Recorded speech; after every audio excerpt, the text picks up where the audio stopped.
কোনো অঘটন ঘটেনি। তাই সেই দেশের নেতৃত্ব হিসেবে এখানে ভারতীয় বিরোধী দলনেতার বসবাস, পূর্বে ছিলেন যিনি অধীর রঞ্জন চৌধুরী, তিনার বসবাস এই জেলাতে। এইখানে যোগ্য নেতৃত্ব হুমায়ুন কবিরের বসবাস। এখানে নবাব সিরাজদৌল্লার জেলা, এই জেলায় 7,000 বসবাস। মুর্শিদাবাদের মাটিতে অঘটন ঘটবে না। মসজিদ হলে এলাকার মানুষের উন্নয়নের জোয়ার বইছে। তাই বলবো মসজিদ হোক, তবে প্রশাসন, আমলাতন্ত্র, রাজ্য সরকার, কেন্দ্র সরকারকে আবেদন করব, চোখ কান খুলে চলুন। এটা ভারতবর্ষ।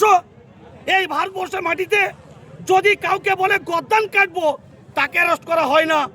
এখানে যার গদ্দান কাটবে তাকে অ্যারেস্ট করার জন্য তৎপরতা হয়। এটার জন্য বড় দুঃখ প্রকাশ করছি। তাই পাড়ায় পাড়ায় এলাকায় মানুষের গুঞ্জন শুরু হয়েছে।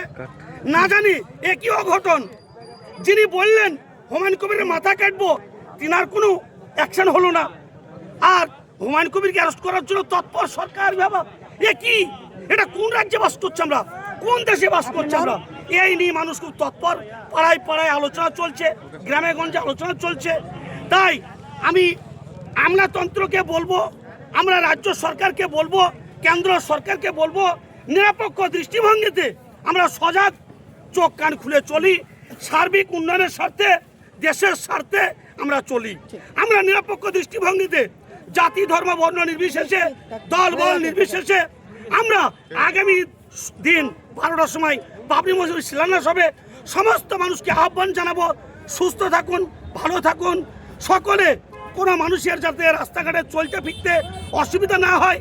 যেটা শুনছি দেখছি, রেজিনগর থেকে বহরমপুর পর্যন্ত জমজমাট হয়ে যাবে ভিড়। তাই এটাই আমরা খুশি হচ্ছি। মানুষ সকলে নিরপেক্ষ দৃষ্টিভঙ্গি চলাফেরা করবো, জাতি, ধর্ম, বর্ণ নির্বিশেষে আমরা চলবো। কোথাও কোনো মানুষের অঘটন যেন না ঘটে, এটা আমরা লক্ষ্য করবো। ওকে।